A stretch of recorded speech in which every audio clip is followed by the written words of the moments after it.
test. 1, 2, 1, 2, test. 1, 2, 1, 2, test.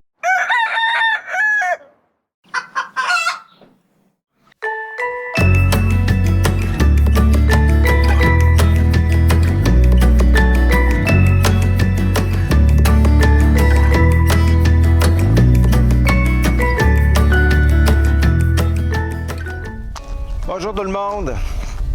Quelle magnifique journée. Encore dans les champs que je suis en train de faire chez mon ami Christian. Vous avez entendu parler beaucoup de Christian. Bientôt, je vais vous le présenter. Christian, on va faire une vidéo sur sa passion de l'agriculture bio, puis qu'est-ce qui l'a amené aussi dans l'agriculture bio. C'est un personnage extraordinaire. C'est un gars généreux, un cœur grand de même. Autre chose, je voulais vous parler de l'équipement. Vous êtes débutant, vous commencez, vous savez pas trop, c'est pas facile, vous savez pas, vous lisez un peu tout ça. On va faire de quoi de concis, précis. Si vous avez ça en partant, je vous le dis, vous n'êtes pas dans la rue, là, ça va bien aller, OK? Première chose, je vous le dis, pour moi, la première chose, si j'oublie ça, je capote. C'est mes genouillères, OK? On passe nos journées à se mettre à genoux, un peu partout. Des genoux, il faut protéger ça, OK? C'est pas banal. En avant de votre rotule, ici, on a un ligament fémoro-rotulien. Et en dessous du ligament, on a un fat pad qui sert de bourse graisseuse sur lequel glisse le ligament pour que lui, il ne s'irrite pas ou il se blesse pas. Mais à partir du moment où on s'appuie là-dessus chaque fois, vous demanderez aux gars qui font de la céramique ou les gars qui travaillent dans la construction puis qui en ont pas mis pendant des années, je peux vous dire, moi j'en ai rencontré beaucoup, là. Ces gars-là, là, aujourd'hui, là, ils portent le genouillère hein, parce qu'ils se sont pété les genoux solides. Comme c'est un passe-temps où souvent on passe plusieurs heures à se mettre à genoux, tout ça, on va protéger notre fat pad, on va protéger notre ligament ici. Une petite genouillère, ça prend 30 secondes à mettre. C'est super facile et c'est indispensable. Donc la genouillère, allez vous chercher ça, ça coûte rien dans n'importe quelle bonne quincaillerie. De l'eau en quantité industrielle, vous partez pour un 4-5 heures. Il fait des gros soleils comme aujourd'hui, des soleils de plomb. De l'eau, super important. Aujourd'hui, vous allez trouver que j'exagère, j'ai 8 litres d'eau.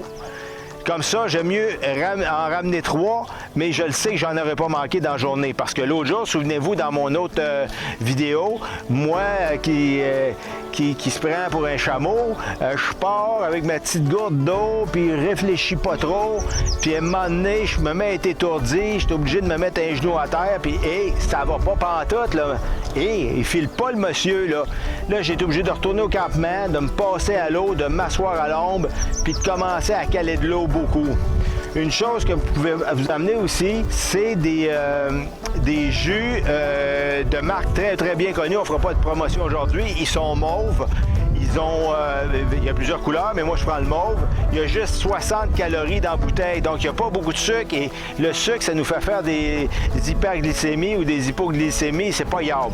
Donc, on prend l'eau au sucre, mais il est tellement fort en sels minéraux qu'il remonte tous nos électrolytes. Fait que moi, j'en ai 3 bouteilles aujourd'hui. Donc, je le sais qu'à un moment donné, si je vois que j'ai lambiné sur ma boire de l'eau, je me tape ça, je sais que je remonte tous mes électrolytes. Donc ça, c'est super important.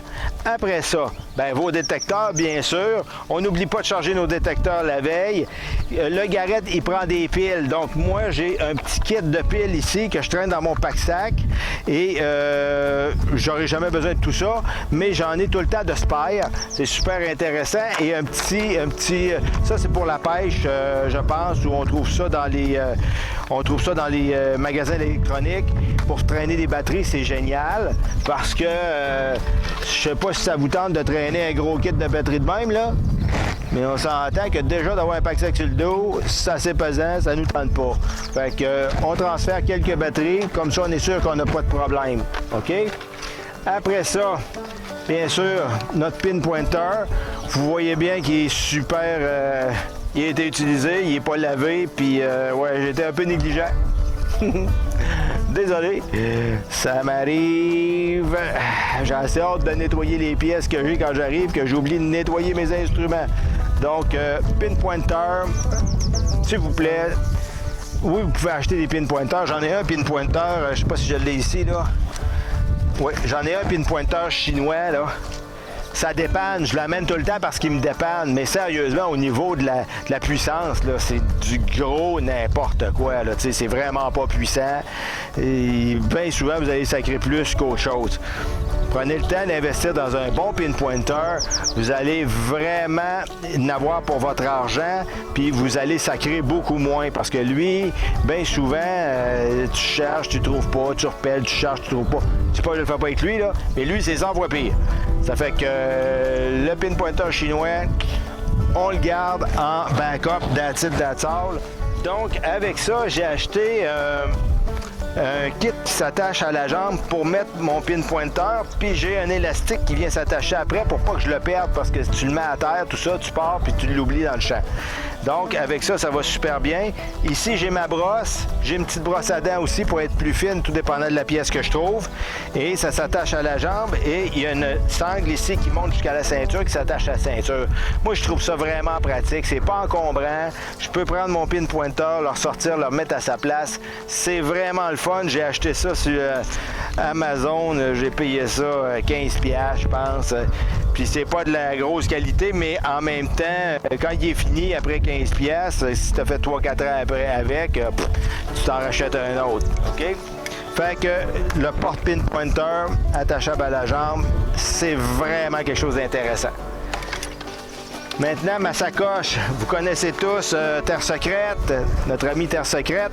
Grâce à lui que j'ai découvert en grande partie la détection, puis je le remercie énormément parce que sans ce gars-là, je ne serais pas arrivé là. J'écoutais un peu au KLM. Je voyais Gary Drayton se promener avec son détecteur, mais c'est tellement tel que tel, là, tu sais, fait que... mais quand je suis tombé sur Terre Secrète, j'ai vraiment accroché à la détection. Vous allez remarquer qu'il y a une sacoche comme ça après lui, puis je trouve ça vraiment intéressant, cette sacoche-là. On peut mettre plein de choses dedans, on peut mettre nos belles trouvailles, on peut mettre plein de trucs, là. Moi, quand je pars, il est assez plein tout le temps. Donc, puis je pars, je mets mes gants dedans aussi. Et puis, j'ai un chasse-moustique qui est dedans aussi. Puis, j'ai encore des vieilles cochonneries de l'autre jour que j'ai trouvées. que j'ai pas vu. Pas d'allure, le gars. Il vide pas ses affaires. Et j'ai toujours, comme je vous ai montré, mon super aimant. Ça dépanne tellement sur les petites pièces de métal là, quand on cherche. Là. Ça vaut quoi? 7, 8, 9 $ dans une quincaillerie. Si vous envoyez, sautez là-dessus. Après ça, j'ai ma ceinture parce que je trouve que juste mon sac, c'est pas assez parce que je pars, je vais loin. Donc, 2 petites pochettes que j'ai achetées ici, super intéressantes pour mettre des cartouches, mais moi, je les remplis à chaque fois. Comme là encore, un vieux clou. Hey, ça, c'est rare qu'on trouve ça, des vieux clous, hein?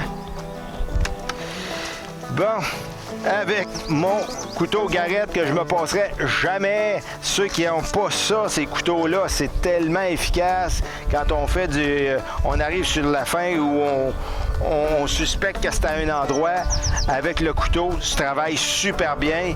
Je m'en passerai jamais. Pour ceux qui pensent que c'est des gadgets, c'est pas un gadget. Ça sert vraiment, puis je l'adore.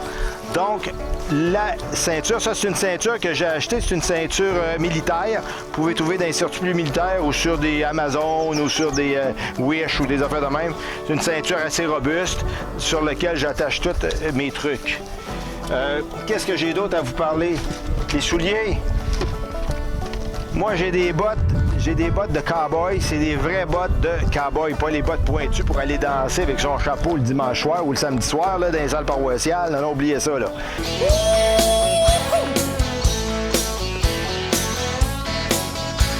Ça, c'est une botte de cowboy qui est vraiment faite pour être travaillée au champ, qui est faite pour monter. C'est une super botte. Celle-là date de 2010, on est en 2020. Vous voyez à peu près. Je les utilise encore énormément. Ça coûte quand même 300$, mais c'est indestructible et c'est confortable. Pour ceux qui connaissent le Festival d'été de Québec, j'ai fait au moins 5 ou 6 festivals d'été avec ces bottes-là des pieds, tellement que je suis confortable. Et comme c'est en cuir, c'est pas si chaud que ça. À la limite, je dirais que c'est un peu climatisé, c'est pas ça, mais ça respire. Et moi, je suis vraiment pas mal à l'aise avec ça. Et comme on travaille dans des champs, il y a beaucoup de souris des fois, des choses comme ça. Moi, je travaille dans l'herbe longue ces temps-ci. Il y a beaucoup de souris. Ça peut grimper si vous êtes en chouclac dans vos pantalons. Ça m'est déjà arrivé. Souvenez-vous de la première émission, premier épisode. Donc, avec ça, par-dessus, avec mes jeans, je sais que ça m'arrivera pas. Et en même temps, ça protège vraiment mon pied, ma cheville. C'est vraiment une super bonne botte. Je vais vous donner la marque, pas pour faire de la publicité, mais c'est du Rocky Mountain. Ça fait la deuxième paire. J'ai une autre paire dans les pieds présentement qui est beaucoup plus neuve. Ceux-là, je m'en sers pour détecter. Ceux-là, je m'en sers pour de temps en temps pour détecter aussi. Donc, super achat cette botte-là. Hein. C'est vraiment, là... vous allez dans un magasin à caisse, là, c'est extraordinaire. Casquette, je l'amène toujours deux. Mon chapeau traditionnel que vous connaissez, que j'adore aussi parce qu'il me protège beaucoup plus du soleil, il me protège en arrière, en avant. Donc, casquette, on en amène plus que pas assez. Quand on a chaud, souvent, ils viennent détremper. Fait que moi, je change de casquette pour avoir une casquette sèche. Et on termine, ou presque, une bonne paire de gants. Une bonne paire de gants. Vous voulez pas vous scraper les mains. Une bonne paire de gants et en plus, ça agrippe, ça travaille super bien. Il y en a qui sont beaucoup plus minces et pour les grandes périodes de chaleur, c'est super. Mais une bonne paire de gants, c'est essentiel. Et crème solaire, moi je mets de la sang parce que quand je passe beaucoup de temps dans le champ, ça me tente pas de revenir me crémer aux 30 secondes, fait que je mets de la sang, that's.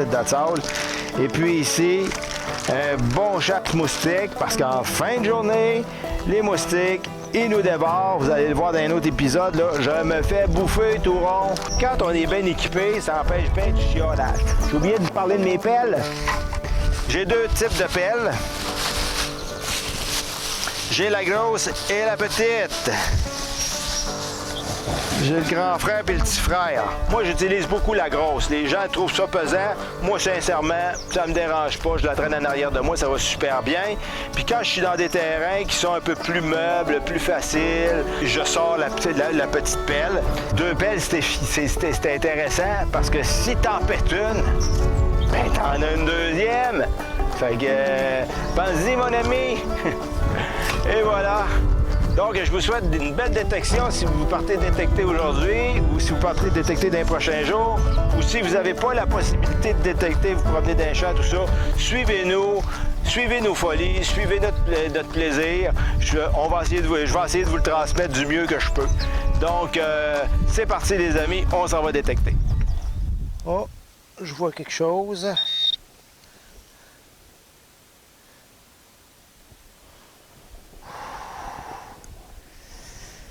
J'espère que c'est pas une fausse joie.